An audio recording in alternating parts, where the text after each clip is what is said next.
sur Easy Modélisme. Voilà, donc je vous retrouve pour la suite du montage de cette Ferrari Enzo.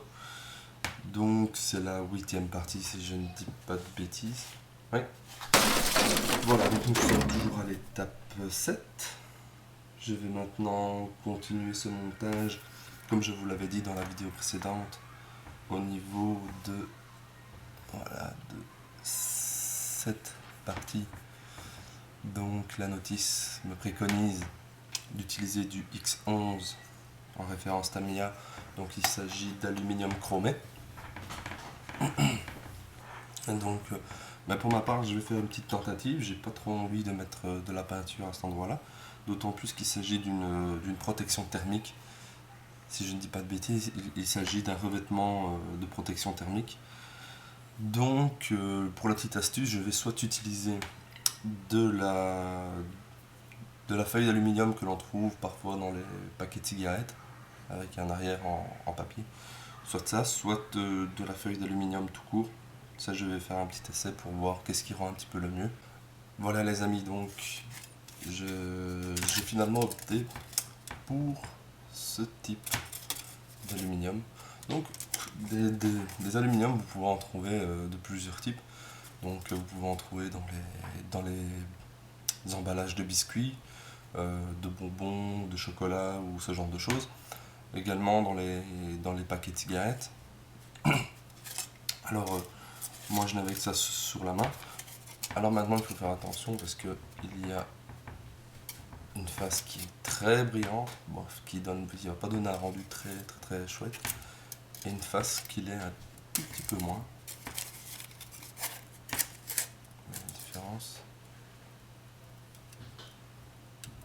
Voilà. Donc on va coller cette partie-ci, enfin non plutôt cette partie-ci qui est très brillante va être collée sur la pièce. Bon, bien sûr, avant on va pas faire ça non plus, on va pas faire ça comme ça à main levée, ça va être chiant. Donc ce qu'on va faire, notre feuille on la met de côté pour l'instant. On va retourner ça. Alors moi ce que je vais faire, c'est que je vais mettre un ou deux morceaux de tape, donc bande de masquage, voilà. Je vais mettre un ou deux morceaux de façon à avoir ma forme.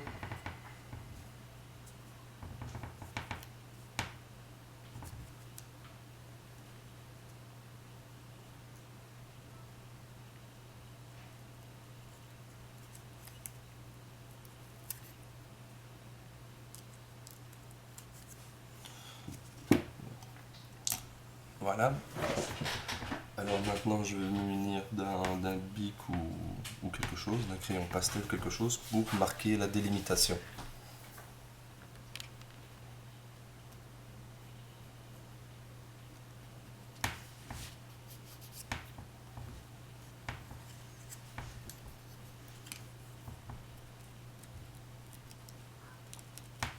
Voilà. Maintenant que nous avons plus ou moins notre marque, on va se munir d'un exacto ou même d'un ciseau, pourquoi pas. De toute façon, ça ne sert à rien de venir trop bord à bord.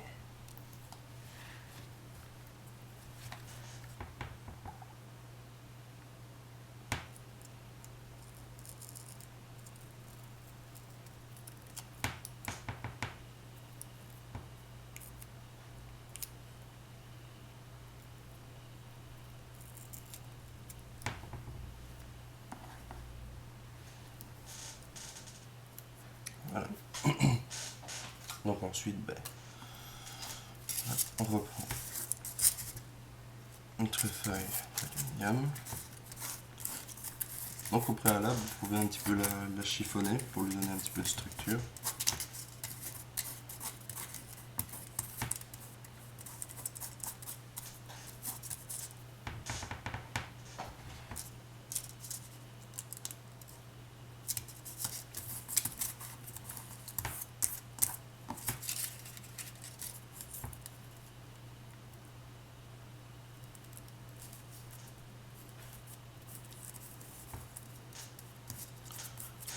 Voilà. Bon. Même chose. Ciseaux. Hop.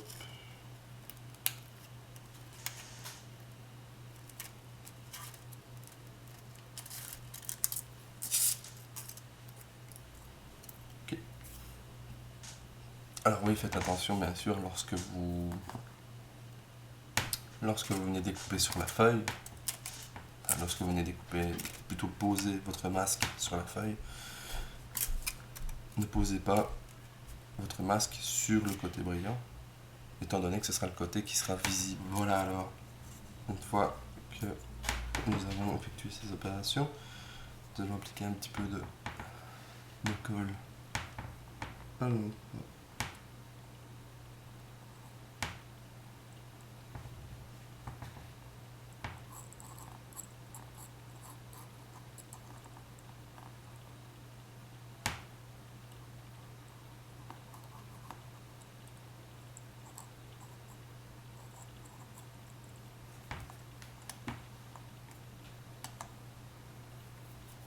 Ok. Ensuite, on vient disposer hop, le cadre. Hop. Ensuite, on vient disposer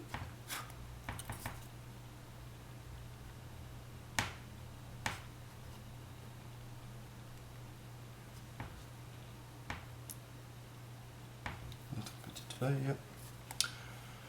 Alors, on peut aussi se munir d'un coton tige.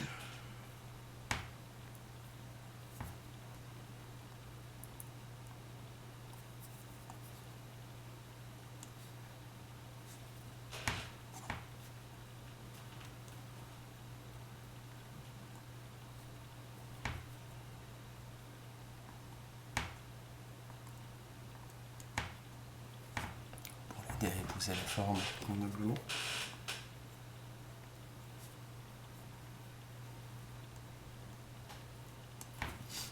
Vous pouvez vous aider de différents ustensiles pour justement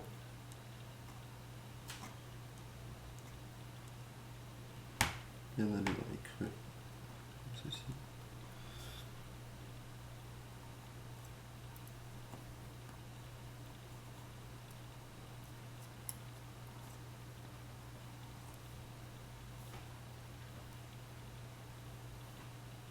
Alors vous vous souvenez sûrement de ce que je disais tout à l'heure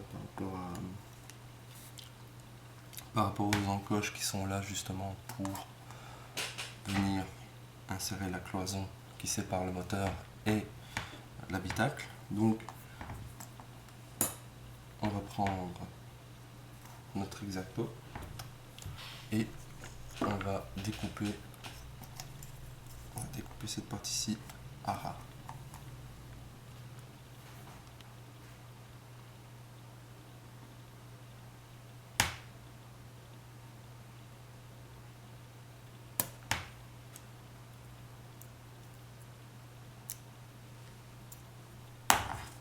Et voilà.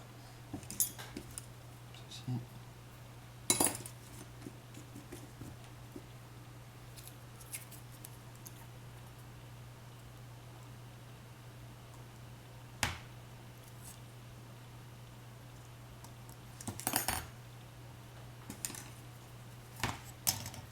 On va également couper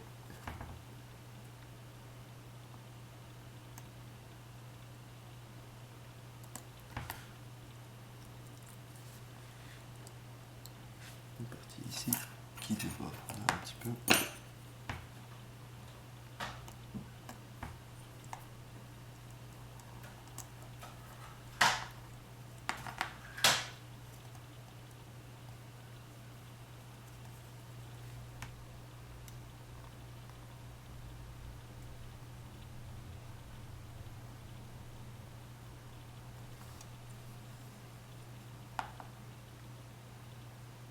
Donc voici ce que ça donne.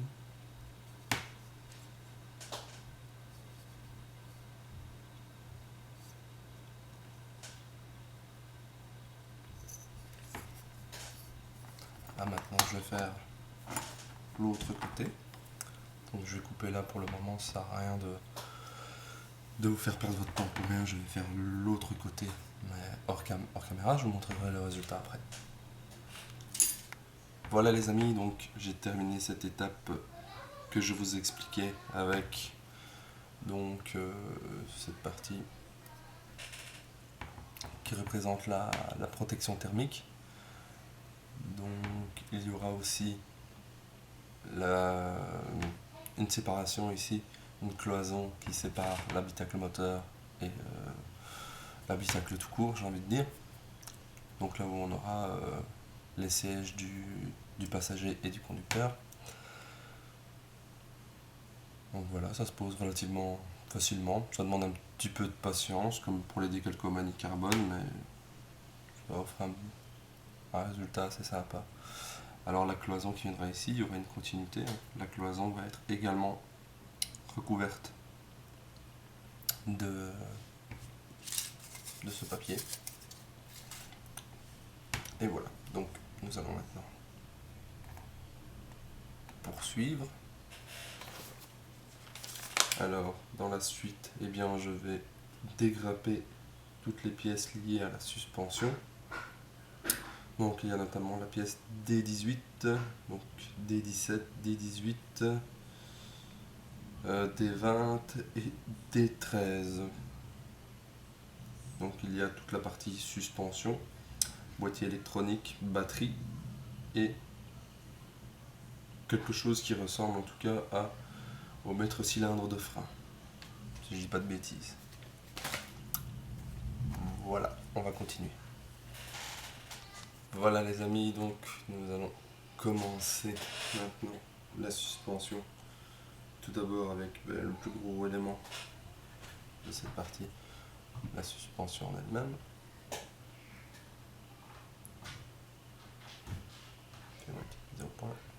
Voilà. Voilà l'élément de suspension. Et je vais tenter, comme je vous ai dit l'autre jour, de prendre en double vidéo pour la mise en peinture. C'est parti.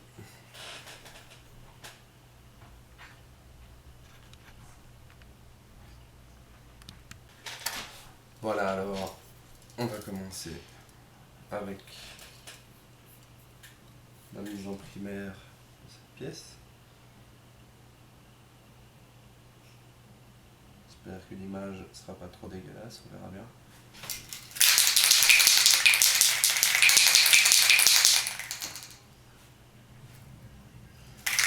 Voilà, alors pour ma part, c'est du primaire Spectrum. C'est une base, c'est une marque de peinture pas très connue, mais bon, qui fait très bien l'affaire. Toujours quelques coups de spray.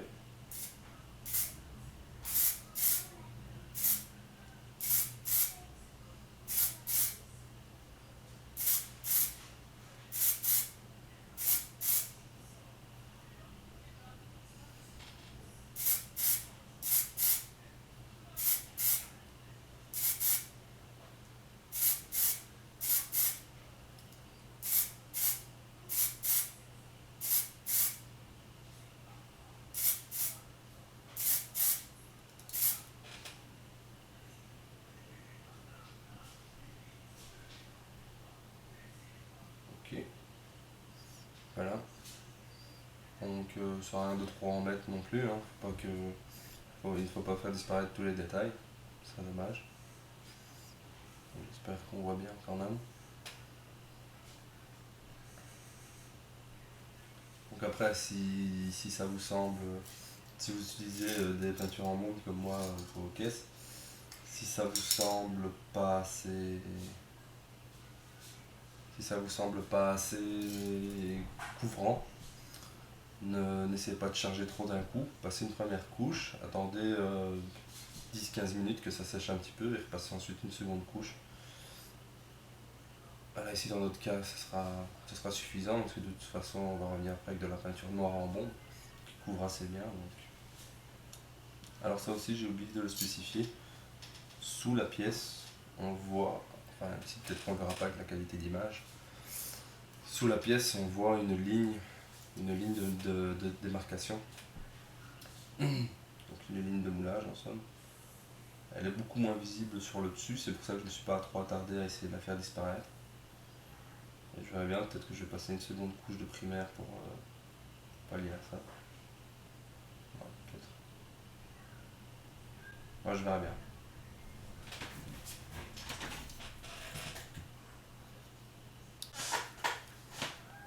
Voilà, notre couche de primaire étant maintenant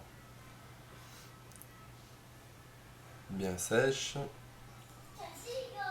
nous allons passer maintenant une couche de noir, similaire à du X18 mais en bombe, de chez Colorworks. C'est des bombes qui sont relativement bon marché, mais bon, tant que vous ne devez pas vous en servir pour des pièces, comment dire, tant que vous ne devez pas vous en servir pour des pièces qui sont relativement, comment je vais dire ça, exposées. Donc comme la carrosserie, les portières, qu'est-ce que je pourrais dire d'autre? Le châssis, peut-être éviter aussi tout ce qui est châssis, mais par contre pour des petites pièces ou des éléments de pièces qui ne seront pas manipulés outre mesure, alors moi je vous conseille de ne pas vous casser la tête avec des produits chers et vilains. Maintenant vous faites ce que vous voulez, moi c'est ma manière de travailler. Je sais bien que ça va en faire sourire certains, ça va en faire pleurer d'autres, parce que il y a des maquettistes qui sont très carrés. Très carrés pour eux. Non, non, faut pas utiliser de la peinture en bombe bon marché, faut utiliser soit de la Tamiya en bombe, c'est 7 € une Tamiya en bombe, donc du X18 Tamiya en bombe. Vous allez peut-être faire 2 maquettes avec, et encore, parce que quand on voit le nombre de pièces en noir à peindre dans certaines maquettes, limite avec une, vous aurez votre compte, mais c'est 7 €, 7-8 € une bombe. Bon, ça, je l'ai peut-être payé 3 € quoi. Et il y a beaucoup plus en quantité aussi. Donc pour tout ce qui est petites pièces, pas se casser la tête. J'espère que je suis bien plus ou moins bien cadré. C'est parti.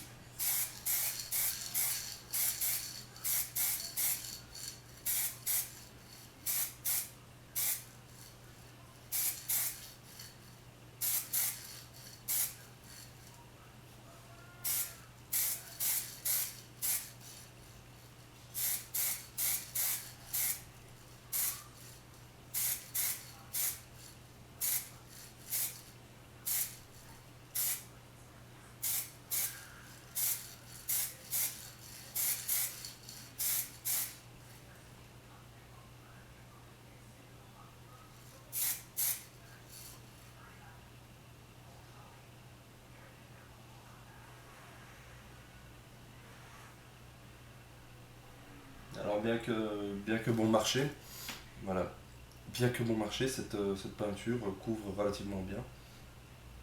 Elle a l'avantage de sécher relativement vite aussi. Donc maintenant c'est ça que je dis aussi, c'est une peinture à séchage rapide. Elle ne convient pas vraiment pour tout ce qui est carrosserie parce que déjà elle va être sur une surface de type carrosserie. Elle va être très granuleuse, avec beaucoup de peau d'orange. Et du fait qu'elle a un séchage rapide, elle aura peut-être un taux d'accroche beaucoup moindre que les peintures justement en bombe Tamiya ou passe à l'aérographe, que là la peinture a le temps de se tendre vu qu'elle a un séchage qui dure entre 24 et 48 heures selon le nombre de couches que vous allez mettre.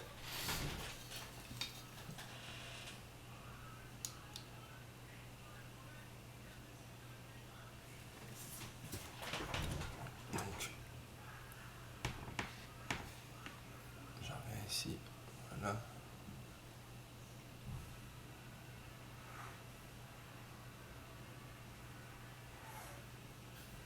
Bon, c'est pas si vilain que ça pour. Il n'est pas si vilain que ça pour de la peinture en bombe.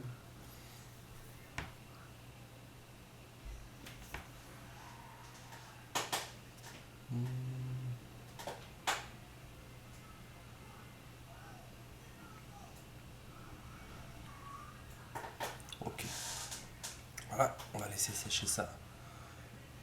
Voilà les amis, donc on continue la mise en peinture de ces éléments de suspension que voici.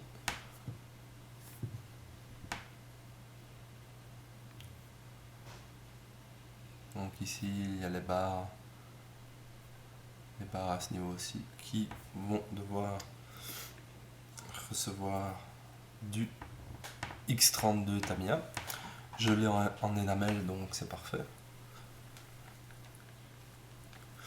Pour mes prochaines maquettes, je vais regarder, notamment lorsque il me manque des teintes dans les notices Tamiya, ou même dans les autres d'ailleurs, je vais essayer de plus en plus, soit de me diriger vers des énamels Tamiya ou Emerald, ou des acryliques en modellaire Vallejo, parce que je préfère travailler avec ces peintures tout simplement, parce que le problème des acryliques Tamiya, elles vont très bien pour l'aérographe, mais pour la mise en peinture au pinceau, faut oublier quoi. Alors, encore une fois, bien secouer le pot avant l'utilisation. Je ne sais pas depuis combien de temps le pot est resté comme ça. Je touille bien le fond de mon pot avec une petite tige en métal et je mets ce qu'il faut de peinture juste ici. Voilà, de toute façon il ne m'en faudra pas plus, je pense. Et voilà, on est parti pour la mise en peinture.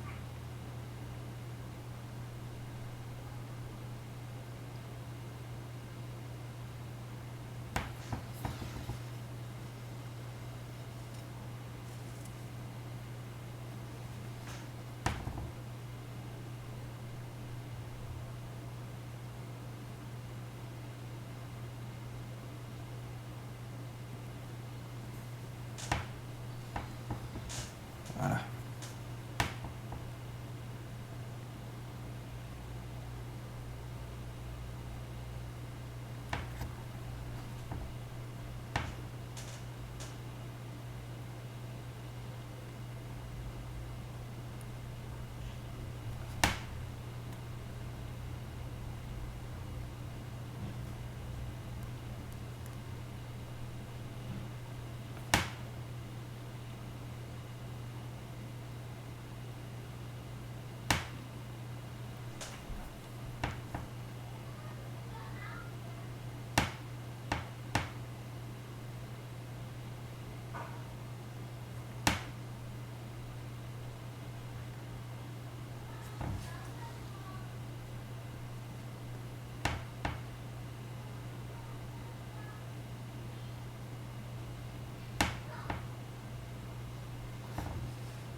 Ça me semble pas mal du tout.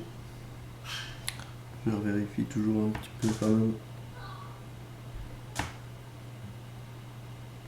Parce qu'on a vite fait de passer à côté d'un petit détail.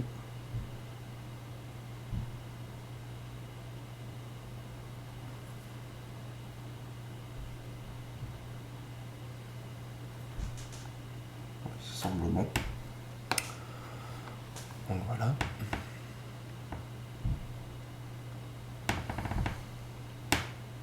Voilà ce que ça donne.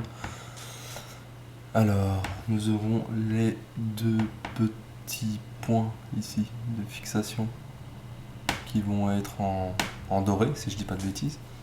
Et maintenant, je vais peindre aussi cette partie ici, les deux parties de chaque côté, en tout cas ici et ici, en teinte aluminium Vallejo. Et on en aura fini avec la suspension. Après la notice, de toute façon les ressorts sont en noir aussi, donc on va pas trop s'embêter. Je pourrais peut-être les mettre en jaune éventuellement, mais je vois pas trop.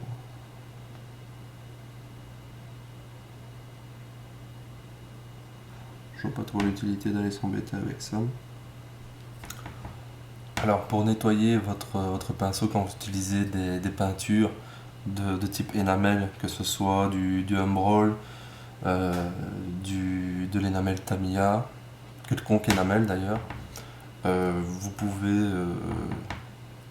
pouvez utiliser pour nettoyer votre pinceau, soit le thinner, excusez-moi il est dégueulasse, le thinner de chez Umbral, qui nettoie très très très bien. Normalement c'est un diluant si je dis pas de bêtises à la base, mais ça nettoie aussi. Alors ce que moi j'utilise, donc j'ai gardé le pot, mais j'utilise autre chose, c'est ah oui voilà, c'est du thinner aussi, du thinner synthétique que vous trouvez dans toutes les grandes surfaces commerciales, hein, en pot de 1 litre je pense. Oui c'est en pot de 1 litre, en bouteille de 1 litre, vous trouvez ça dans toutes les grandes surfaces, les centres commerciaux. Vous trouvez ça sans problème.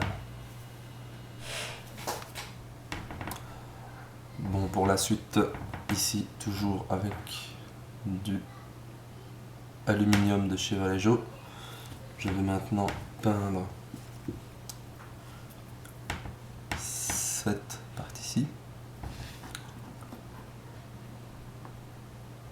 Donc, ces deux parties-ci. Avec cette teinte.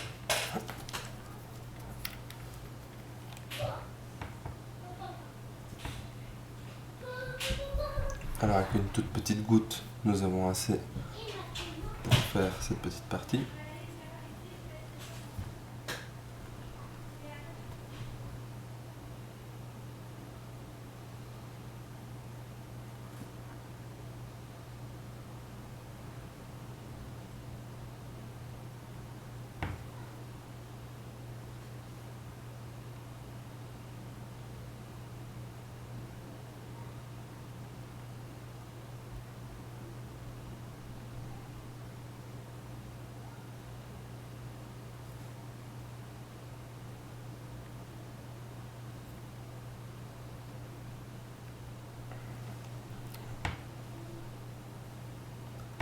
Et voilà ce que ça donne.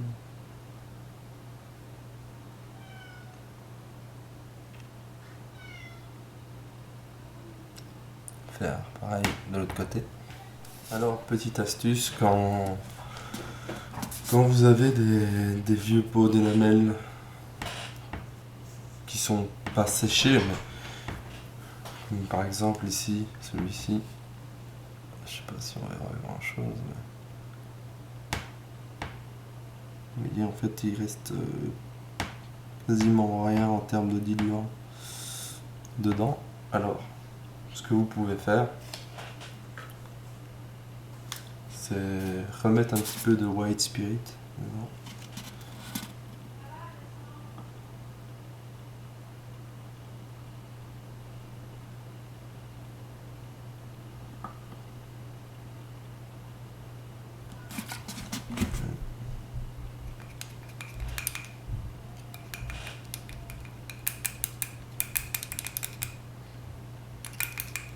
Après, il faut s'amuser à remélanger jusqu'à obtenir une consistance correcte. Alors ne pas mettre trop de white spirit parce que sinon le danger c'est de diluer trop votre peinture. Une fois qu'elle est trop diluée, elle va être limite transparente, donc ce n'est pas le but recherché.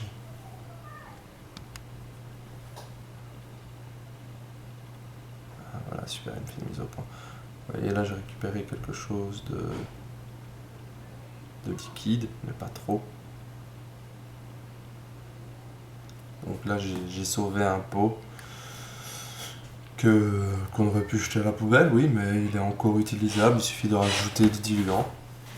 Il suffit de rajouter des diluants. Bon, par contre, je conseille pas de faire l'opération trop de fois non plus. Si vous avez déjà redilué ce même pot une ou deux fois, peut-être qu'elle va perdre ses propriétés au niveau de peut-être de la couverture.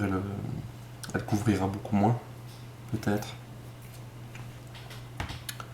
Donc voilà. De toute façon, ici, il nous en fallait pas énormément. Là. Juste une pointe ici et une pointe ici. Voilà les amis, donc nous allons maintenant coller cette suspension, enfin cet élément de suspension plutôt, au restant de la maquette. Donc pour cela, je vais utiliser la colle 21, qui je rappelle est une colle cyanoacrylate. L'avantage de la cyanoacrylate, c'est qu'elle ne prend pas immédiatement. C'est une colle rapide, oui, mais elle nécessite une petite pression pour être active.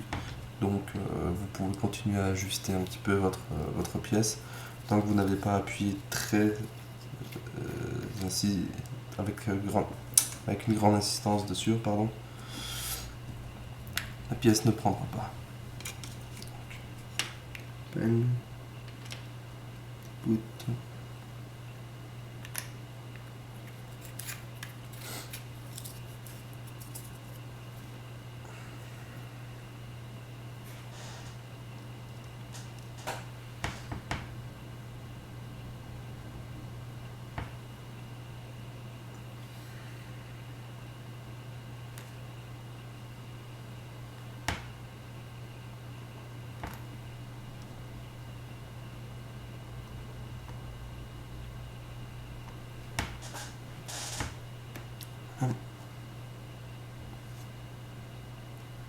Donc la pièce va passer comme ceci.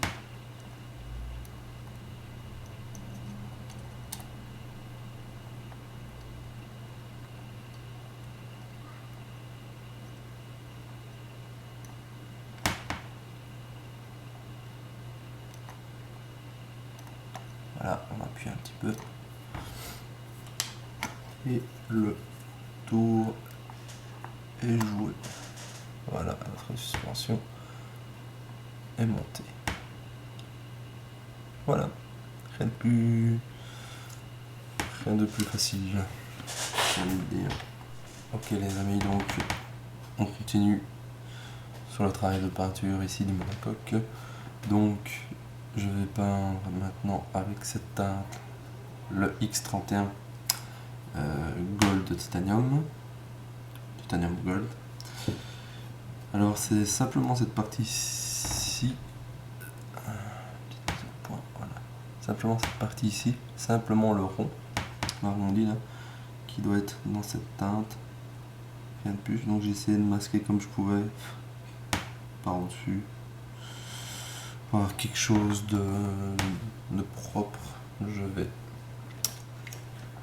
peindre avec un pinceau un tout petit peu plus petit pour éviter d'en foutre partout.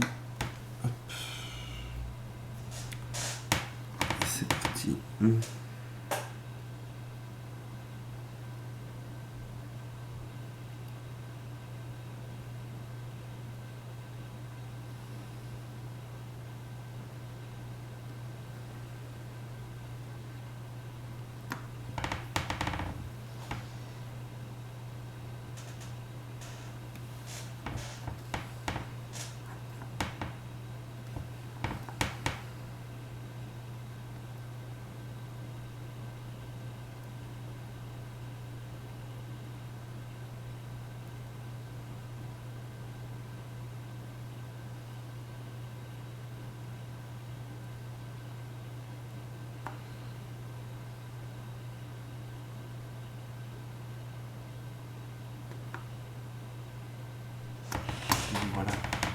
j'ai peint donc cette partie ici en X31, donc en titanium gold. Ça se pose relativement facilement, d'autant plus que c'est un pot que j'avais dû rediluer de par le fait qu'il était resté là à un certain moment, et donc à force le diluant Tamiya de base s'était un petit peu évaporé, et donc je l'avais refait mais un tout petit peu, vraiment un tout petit peu trop liquide, mais vraiment un tout petit peu, ce qui fait qu'il faut peut-être passer une ou deux couches. Bon, ici je n'en ai passé qu'une, ça suffit. Et là, le titanium gold est vraiment tout juste pour passer à l'aérographe à la limite. Et ici maintenant, je vais repasser avec un tout petit peu de teinte aluminium. Donc aluminium Vallejo toujours. Sur cette partie-ci.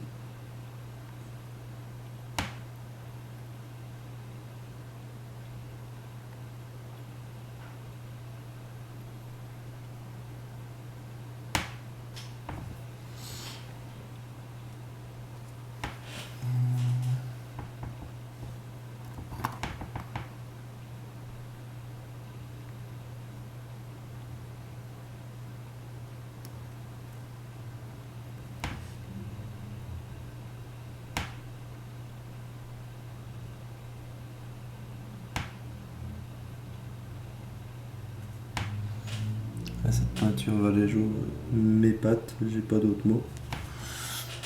Elle est vraiment très très sympa à travailler, que ce soit au pinceau ou à la... Oh, c'est ainsi. Alors il y aura un petit câblage qui va partir d'ici, qui va remonter vers le haut. Pour ça je vais sortir mes photos de documentation pour pas faire de conneries, et on verra ça après.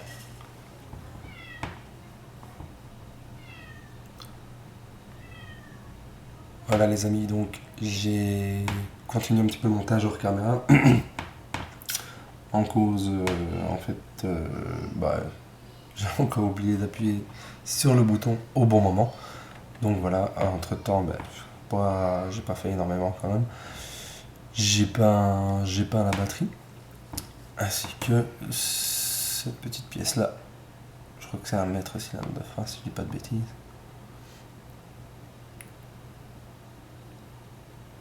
C'est pas évident de faire quelque chose de propre ici. Donc voilà, et je vais continuer en faisant un petit câblage avec du fil très très très fin. Voilà. C'est un fil de pêche. Alors je vais tout d'abord découper un morceau. Je vais le découper de façon à ce qu'il soit assez long. Je préfère avoir à le recouper plus tard plutôt que de ne pas en avoir assez. Donc il me faudra pour la masse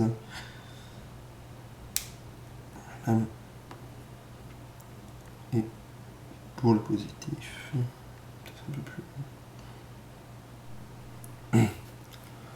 Voilà, donc le câblage est effectué. Je n'ai pas vraiment eu facile à les maintenir parce que la colle 21 nécessitant étant donné que c'est une cyanoacrylate qui nécessite d'avoir une pression de quelques secondes, ce n'est pas facile à faire prendre. Bon, avec un peu de patience on y arrive quand même. Donc là on la laisse bien prendre pour être sûr de pouvoir la manipuler après. Et on va coller les éléments sur le monocoque. Alors, je m'écris tout. Coller, c'est parti. Alors, voyons voir.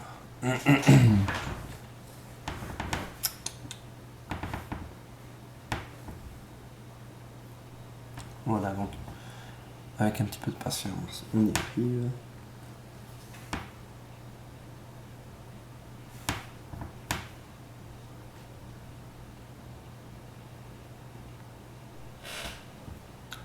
Voilà, donc avec un peu de patience, on y arrive, comme je le disais. Donc maintenant, il n'y a plus qu'à espérer, malgré tout, que le collage soit assez résistant à la flexion pour pouvoir aller placer ces câbles. Pardon. Et ensuite pour les peindre. Donc maintenant, ce que je vais faire, c'est coller la batterie. Hop.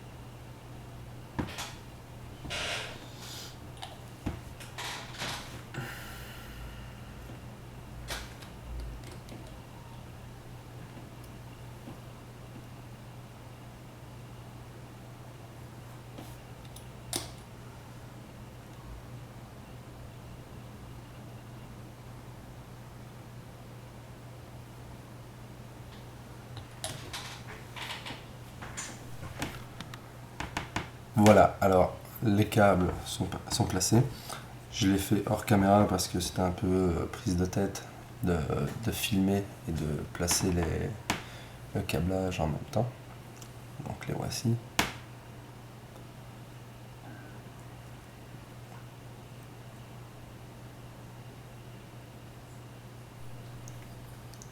Voilà, alors j'ai essayé sur un petit morceau de fil à part.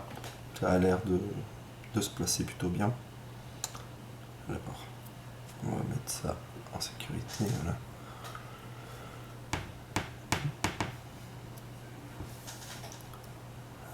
On va donc essayer de faire ça le plus proprement possible.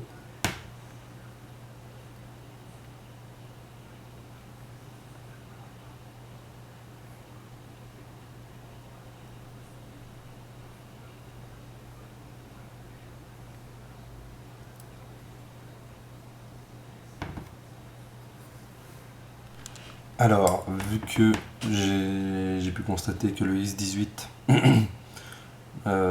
se passait vraiment pas mal sur ces petits câbles, donc sur ce fil de pêche pour simuler ce câblage, je vais faire la même tentative avec le XF7 rouge mat pour représenter la cause de batterie positive sur cette batterie. Voilà.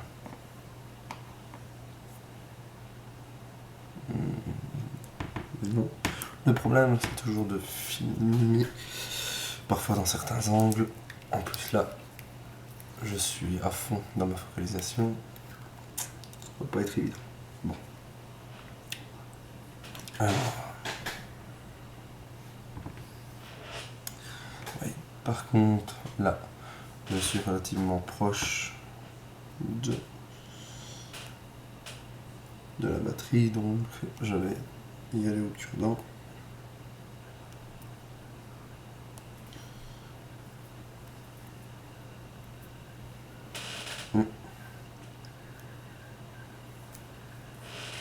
Ou autre chose peut-être.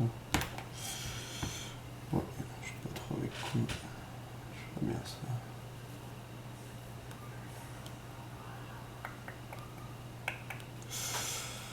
Ok. Bon, on va essayer.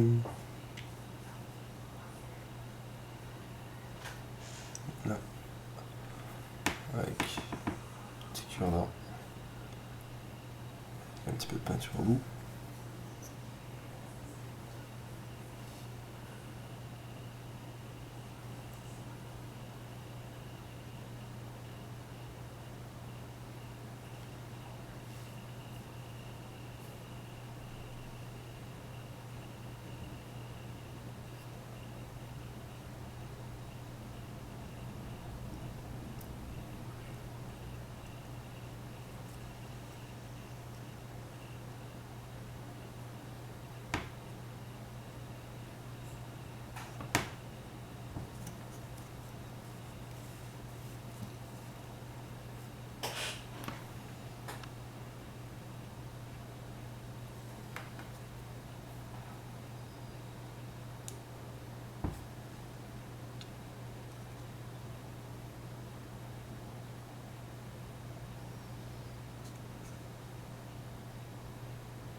voilà les amis, cette 9e partie touche maintenant à sa fin.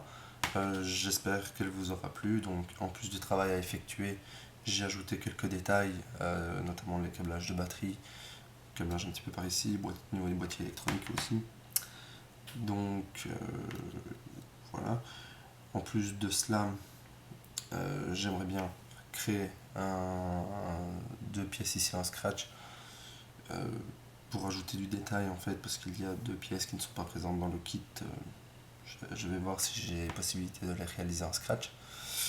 Il faudra que je fasse ces mêmes pièces pour les amortisseurs arrière donc, mais on verra à ce moment-là si c'est faisable ou pas.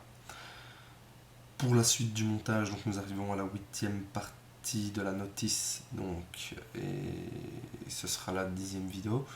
Ce sera les échappements, plus précisément ouais, ce sera les échappements, là, je ne dis pas de bêtises, ainsi que la cloison, cette fameuse cloison qui aura également un revêtement thermique et la lunette arrière. Voilà, je vous dis à très vite j'espère. N'hésitez pas à mettre vos impressions en commentaire, à mettre un j'aime si vous aimez. Si vous n'aimez pas, c'est votre droit aussi. Dans ce cas-là, dites-le moi, ça sera mieux. Voilà pour conclure une petite vue générale du travail qui a déjà été effectué. J'espère que le visuel vous plaît. En tout cas, à moi, il me plaît beaucoup. Je vous dis à très bientôt et n'hésitez pas à me donner vos impressions en commentaire. A plus les amis.